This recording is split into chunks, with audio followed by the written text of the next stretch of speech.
안녕하세요. 세계금융연구원 골든클럽 정기준입니다. 자, 이번 주 시장은 좀 애매했어요. 보면은 막 시원한 것도 아니고 그렇다고 급락하는 것도 아니고 물론 이제 종목별로 변동성은 꽤 컸다고 보여요. 전체적인 지수 흐름 자체가 좀 완만한 정도다라고 볼 수는 있겠지만은 전체적으로 시장 이 리스크는 좀 높아져 있는 상태예요. 물론 개별주들, 일부 뭐 테마주들이나 이슈 있는 종목들 그런 종목들로 투기성 수급들이 좀 몰리기는 합니다. 그렇지만은 역시 그 변동성이 크기 때문에 이게 자칫 잘못하다가 낭패 보는 경우들이 많아서 그러니까 아주 손에 꼽히는 종목들이 연속해서 상한가가 나오고 있어요. 좀 희소한 거죠, 어떻게 보면요. 근데 눈에는 보여요. 계속 상한가를 치고 있으니까. 그러다 보니까는 이제 투기심에 급등하는 종목들에 대해서 추격 매수들이 많이 이루어지는데 그런 종목 대부분이 상한가에 못 미치거나 아니면 상한가에 들어서더라도 다음날 급락해 버린다든지 그냥 기대하는 시세만큼 오르지 않고선 무너져 버리는 경우가 훨씬 더 많이 나오거든요. 연속해서 상한가 나오는 것보다. 그러니까 약간 복권 같은 느낌이 들지요. 그러니까는 뭐 당첨되는 사람들이 없는 건 아니지만 그래도 당첨되는 사람들이 있기 때문에 매주 이제 기다리면서 복권을 사죠. 희망을 가지고서 나도 될 수 있어. 근데 이제 주식 투자를 그런 심리로 접근할 건 아니라고 봐요. 이제 복권 같은 경우는 뭐 많이 해봤자 뭐 몇만 원에서 그치잖아요. 그렇지만은 우리 주식 투자는 그것보다는 월등히 높은 돈, 뭐 신용을 써서 하는 경우도 있으니까 좀 그래서 그런 부분들은 자제하는 게 좋으실 것 같아요. 지나치게 투기적으로 좀 다 같이 수급이 그쪽으로 움직인다고 해서 휩쓸려 다닐 필요는 없다고 보입니다. 그래서 좀 아주 뭐 소액 정도로만 좀 차라리 정말 손절매를 잘 잡아두고 단기성 아주 짧은 경향으로 가면 모를까 연속되는 상한가를 노려서 그렇게 투기적으로 접근하다가 어쩌다가 뭐 잘 걸리면 좋겠지만 그게 안 되면은 한순간에 그냥 뭐 2, 30%는 쉽게 최근에 보면 종목들 밀려버리니까 고점에서 주의하셔야 된다. 좀 먼저 얘기를 드리고 싶어요. 자, 뭐 최근 시황에 대해서는 여러분들한테 얘기를 드린 것 같은데 한번 차트 보면서 조금 얘기를 해볼까요? 코스피 차트인데요. 얘기 드리는 것처럼 사실 나스닥이 뭐 많이 떨어졌다가 또 반등하고 그랬지만은 사실 그런 변동성에도 그렇게 뭐 크게 흔들림은 없어요. 코스피도. 코스닥이 많이 떨어졌다가 오늘 1.5포인트 오르는 흐름은 나왔어요. 코스닥은 조금 더 원래 성향이 그렇긴 하지만은 다이나믹한 감은 있죠. 뭐 어쨌거나 시장은 코스피 시장을 보게 되면은 그래도 잘 버티고 있다고 평가가 돼요. 이 정도면은. 과거 같으면은 지금과 같은 시기나 뭐 환율, 외환시장의 불확실성, 그럼 이런 구간에서 조정이 벌써 뭐 3,600선까지 밀려 내려와 있을 가능성이 높거든요. 그러니까 다시 얘기한다면 아직까지는 리스크 요인은 분명히 존재하는 것 같아요. 금융시장 리스크는 존재를 하는 것은 맞지만 그럼에도 불구하고 시장이 이렇게 버텨주고 있는 것은 그만큼의 희망을 얘기할 수 있다고 보이거든요. 그러면 그만큼의 희망이 있다면 내년에도 기대를 걸어볼 종목들이 지금 많이 있다고 보여요. 그래서 내년에 어떤 종목이 유망한가, 어떤 업종들이 괜찮은가 좀 볼 필요가 있을 것 같은데 역시 제가 볼 때 올해의 범위에서 크게 벗어날까라는 좀 생각을 해봐요. 왜냐하면은 올해 다 올라 버렸으면은 모를까 그렇지 또 않았거든요. 일단 뭐 제가 올해 추천을 참 많이 드렸던 상반기부터 많이 추천을 드리고 계속 추천 작년부터구나. 작년부터 해서 계속 추천을 드렸던 SK 하이닉스 반도체 시장 특히 HBM AI 향 반도체라고 얘기하는 게 맞을 것 같은데 AI 향 반도체에 대한 수주는 계속 더 확대될 것으로 기대가 돼요. 과거의 메모리 반도체 그 업사이클로 생각하면 안 될 것 같고요. 지금은 그렇다기보다는 아예 새로운 시장이 열렸다고 보는 게 맞을 것 같아요. 이쪽은요. 그래서 AI는 다른 측면에서 우리 산업적 혁명이라고 얘기할 수 있는 분야들이 계속해서 하나씩 나왔었단 말이에요.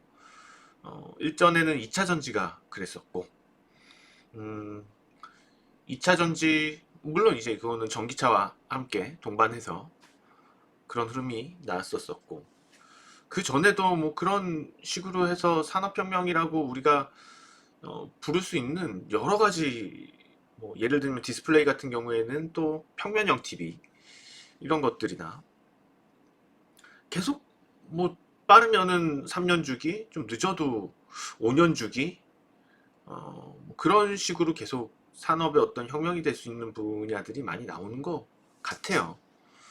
그게 주식시장의 사실상 먹거리인 거고. 음. 근데 AI는 좀 다르죠.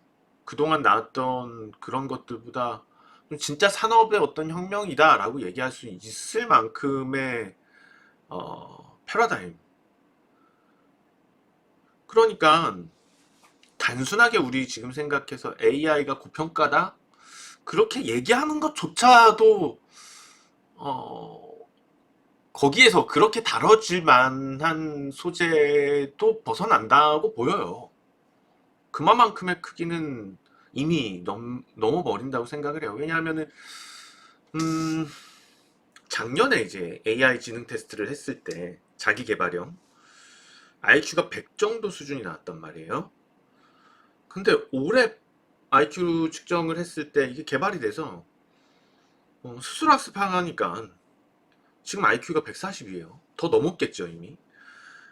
이게 뭐 나중에 더뎌진다 그렇다 그렇기보다는 물론 IQ 측정의 한계가 어디인지는 저도 모르지만은 거의 뭐 최대치까지 가는데 얼마 안 걸릴 거라고 봐요. 다시 얘기하면은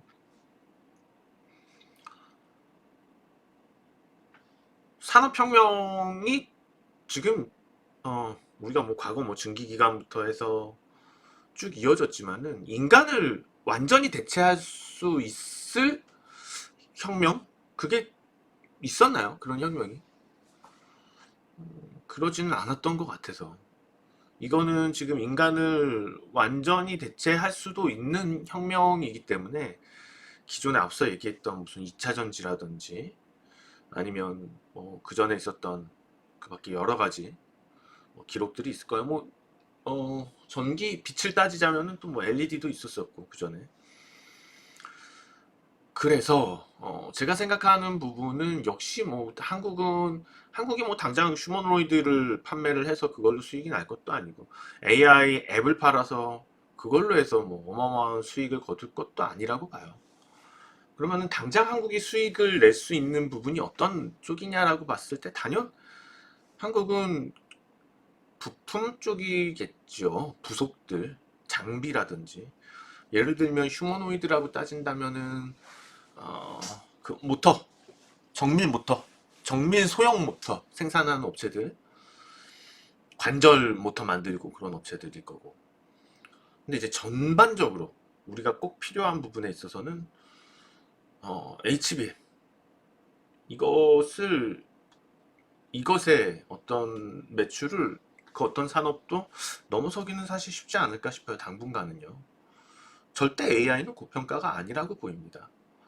AI에 대해서 얼마만큼 사람들이 사용하는데 익숙해지는데 시간이 걸리는 거지. 그리고 단순히 우리가 챗GPT 소프트웨어적인 거에서 그치면 안 됩니다. 지금은요. 이제 앞으로 10년 후만 되면은 세상은 어마어마하게 바뀌어 있을 거예요.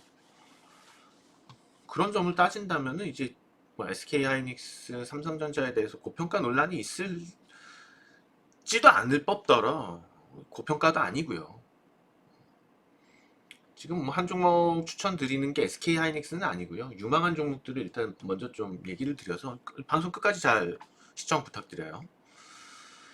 그래서 뭐 어쨌거나 뭐 반도체가 유망한 것은 올해와 마찬가지로 계속 유망할 거라고 그렇게 보여져요. 그 다음에 방위산업. 방위산업의 성장성은 전 세계에서 본다면 사실 뭐 AI 그런 것하고는 다르게 한국이 좀 차별성 있게 차별화되어서 나타나는 거죠. 좀 차이가 있습니다. 그렇기 때문에 하나 에어로스페이스가 좀 조정을 보이고 있는데 이제 12월 달에 달러에 대한 수요가 좀 안정이 되고 마무리가 되고 다음 달부터 의미 있는 환율 하락이 나타나기 시작한다면 글로벌 수급의 많은 부분들이 한국의 방위산업 쪽으로 들어올 수 있을 거라고 봐요. 그래서 뭐 올해도 괜찮았지만은 내년에도 역시 뭐 조정도 거쳤겠다. 배신하지 않을 거라고 생각을 합니다. 아직 올라갈 길이 훨씬 더 많이 남지 않았을까. 한국만에 특화되어서 막 성장하고 있는 산업들, 방산 쪽 유독 돋보이거든요. 많은 분야들이 있겠지만. 그래서 저는 좀 중장기적으로도 유망하게 이런 방산주들에 대해서 방산주들 조정을 보인 종목들도 다시 한번 치고 충분히 갈 수 있다고 보여요. 단순히 숫자가 많이 오른 것이지 밸류에이션이 비싸다고 얘기하기는 어렵거든요. 지금 분쟁구 지역들도 여전히 있고 이번에 우크라이나전 그 다음에 이스라엘전 이게 전 세계에 남긴 것이 명확해요. 이젠 현대전이다. 첨단 무기가 아니면 안 된다라는 것을 충분히 이해했을 거예요. 뭐가 어떤 무기가 얼만큼 많은 게 중요한 게 아니고 첨단 무기 하나가 그만큼 중요하다는 거죠. 최첨단 무기들. 한국이 그 분야에 있어서 가성비 좋은 최첨단 무기들 생산 뭐 하나에어로스페이스 같은 경우에는 저런 뭐 미사일 부분들까지도 세계 시장에서 세계 무대에서 좀 인기를 끌고 있고 그래서 방산주들은 좀 지금의 수준에서 그쳤다고 보면 안 될 것 같아요. 한국이 이제 세계 무대에서 대우를 받기 시작을 했다는 거죠. 프리미엄을 전혀 받을 기회가 없었지만은 이제 오히려 프리미엄을 받을 기회가 생길 겁니다. 그러니까 한국도 전략적으로 참 잘했던 것 같아요. 저가 공세 알리기 위해서. 왜냐하면 이런 건 기술 선진국들이 독점을 하던 시장이었단 말이죠. 그렇지만 어깨를 나란히 하거나 아니면 넘어서거나 지금 하고 있단 말이에요. 아주 뭐 한국은 무서운 돌진을 하고 있습니다. 방산에서. 그렇기 때문에 역시 좀 유망하다고 보여요. 그리고 또 조선을 우리가 무시할 수는 없겠죠. HD현대중공업 올라가다 말하는 최근에 뭐 반등하다가 시장 영향이 역시 있었지만 이것도 역시 또 환율이 떨어져야지 본격적으로 더 올라갈 것 같고요. 한국방산은 사실 한계가 있을지도 모르고 리스크도 있기도 합니다. 우선 한계라는 것은 고부가 가치 선박들에 대해서 수주가 하나씩 끊기기 시작한다면 그것도 좀 리스크라고 보여요. 그리고 또 한 가지는 미국에서 내년부터 군함에 대한 또 혹은 뭐 잠수함에 대한 수주를 받아야 되는데 수주 금액이 문제겠죠. 뭐 우방이네 어쩌네 하면서 무역 뭐 어쩌고 저쩌고 하면서 또 말도 안 되는 가격에 발주를 하고 그러면은 사실상 한국 입장에서는 난감하죠. 안 받기도 뭐해요. 그러니까 그런 리스크는 존재를 합니다. 그렇지만 그럼에도 불구하고 사실상 이제는 방산 쪽이 조선하고 협력해서 군함이라든지 잠수함도 한국이 대형 잠수함을 납기하기 시작을 했기 때문에 이건 역시도 그러니까 잠수함에 대한 어떤 필요성들도 여러 국가들이 생각을 하고 있어요. 근데 한국도 빨리 첨단 잠수함에 대해서 어쨌든 간에 빨리 만들어서 납기할 수 있는 게 사실상 한국밖에 없는 것 같아요. 지금 보면은 이렇게 보면 중국 같은 경우에는 고부가 가치 선박 지금 하기가 좀 뭐하죠. 그쵸? 그거 아니어도 이제 뭐 일반 벌크라든지 컨테이너 선박 만들기도 바쁜데 그런 상황이고요. 뭐 일본은 손뗀 지 좀 됐고 그런 식으로 따진다면 한국 같은 경우가 전 세계에서 필요로 하는 그런 고부가 가치들을 많이 땡겨올 수 있을 것 같아요. 그런 전망들이 계속 있기는 합니다. 그렇지만은 중국처럼 포트폴리오가 다양하면서 계속 수주량이 이렇게 많으면은 좀 하나 정도 어긋나고 그래도 큰 영향이 없는데, 이제 한국 같은 경우에는 한두 개 어긋나고 그랬을 경우에 좀 리스크가 있을 수 있는 거죠. 아무튼 뭐 그런 위험성은 조금 있다. 그 다음에 미국 리스크도 조금은 있다. 그 정도고. 그러면 그런 대안으로 우리가 생각할 수 있는 것이 조선 기자재 쪽이거든요. 왜냐하면은 조선 기자재는 중국 시장도 열려 있단 말이에요. 그러면은 중국 시장까지 열려 있다면은 사실상 음, 해볼만 하다는 거죠. 리스크도 적고.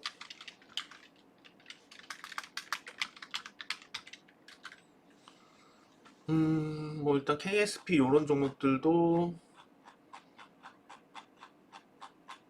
밸브라든지 뭐 확 올랐다가 저 보면은 어, 마스가 영향으로 한번 올랐다가 이슈가 됐었고 수급이 쭉 빠져나갔던 그런 동향이네요.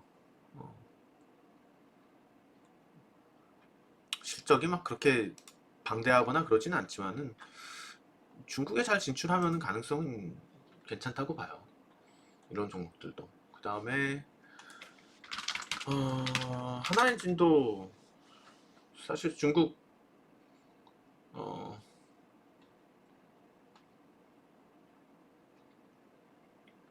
저기가 있으니까 중국 선이 라인이 있으니까 사실상 성장성은 한국의 그냥 조선보다 이 하나엔진이 오히려 나을 수도 있죠.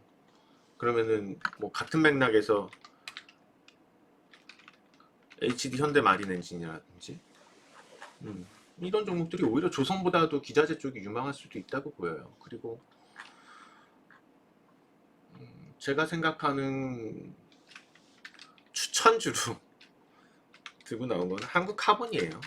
오늘 이제 내년에 유망한. 근데 이게 벌써 선수들이 냄새 맡고선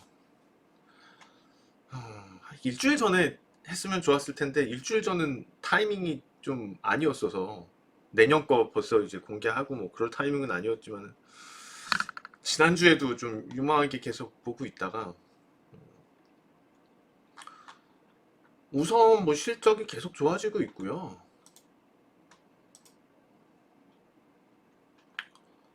이제 뭐 1조 가까워져요. 매출이 1조 가까워져요. 뭐 보통 회사는 아닌 거죠. 지배주주 기속순이익, 지분법 평가이익이 아직 뭐 나오진 않겠지만은 중국 쪽에서 음, 수요가 더 많아지게 된다면은 기대가 돼요. 이거 지금 여기 나와 있는 컨센서스를 훌쩍 넘을 수도 있다고 봐요. 그에 비해서 PER이 참 다른 조선주나 조선 기자재 종목보다 한 절반 수준 되거든요. 그만큼 또 저평가가 되어 있지만은 사실상 중국 수요에 대응하는 데 있어서는 어떤 측면에서는 좀 가장 유망할 수도 있는 종목이 아닌가 생각을 해요. 이제 뭐 LNG 보냉제라든지 카본, LNG 선방용 카본 그런 쪽에서 경쟁력이 좋거든요. 마진이 높은 제품들이어서 수출 잘하고 있으니까는 기대가 돼요. 그래서 음, 뭐 이게 이런 종목들 특성상 한 번에 가버리진 않을 거란 말이에요. 그래서 막 요즘 올랐을 때 급하게 따라 사고 그럴 필요는 없고 제가 이런 식으로 추천드렸던 종목들 다 마찬가지잖아요. 좀 더 장기적인 전망을 보고선 약간 모아간다 그런 식으로 가는 게 안정적이라고 봐요. 특히 아직 시황이 안정을 찾은 게 아니잖아요. 한국 주식시장 시황이 완전한 안정을 찾은 건 아니기 때문에 유망주들을 지금 담아둘 때, 내년 유망주들을 담아둘 때는 조급하지 않고 여유를 가지면서, 그렇다고 그냥 구경만 할 건 아니고 그냥 조금씩 조금씩 건드려 본다는 식으로 부담 없이, 그러니까 나는 계속 관심을 두고 놓지 않을 거야 라는 식으로 조금씩 조금씩 이렇게 사두는 전략 좋다고 봐요. 매일 사라는 건 아니고요. 좀 기간도 어느 정도 분산을 해서. 그래서 뭐 한국 화보 목표 주가를 측정을 하기는 사실상 어렵고요. 좀 시간을 보면서 어느 정도가 적당한 밸류에이션인지도 따져봐야지 되고. 아무튼 흐름들 보면서 내년에 중간중간에 또 소개해드리고 리뷰해드릴 테니까는요. 너무 걱정하지 마시고 보셔도 좋을 것 같습니다. 자, 뭐 오랜만에 추천주를 이렇게 드릴 수 있어서 좀 다행이기도 하고 걱정스럽기도 하고 그래요. 어쨌거나 좋아요 많이 눌러주세요. 네, 구독도 눌러주시고요. 자, 오늘 시청해주신 여러분들 감사드리고요. 다음 주 또 금요일, 토요일 이렇게 찾아뵙겠습니다. 정기준 원장이었습니다. 좋은 주말 보내세요. 고맙습니다.